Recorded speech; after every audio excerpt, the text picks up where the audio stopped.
接下来呢，我们就要有请出德格叶为我们带来开场歌曲《拉兹堆鞋》，大家掌声欢迎！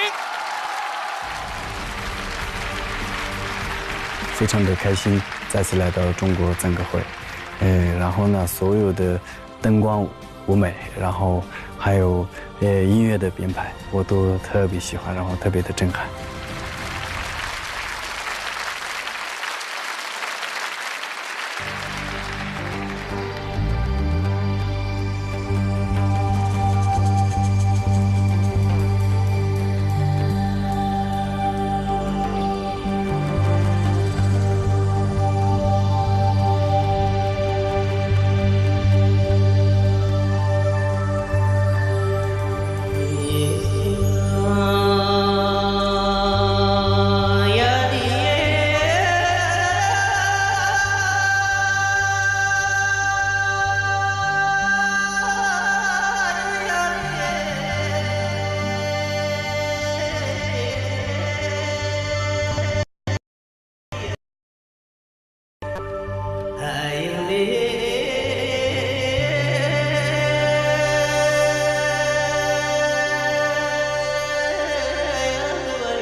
唱出来耶。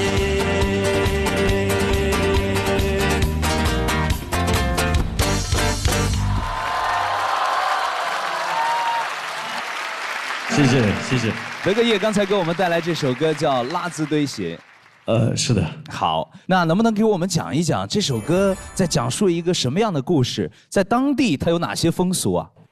当地人每当丰收的时候，就会把自己心里的开心和快乐的东西全部唱出来，然后跳起来。感谢我们的德格叶今天给我们带来这份欢快的、吉祥的心情。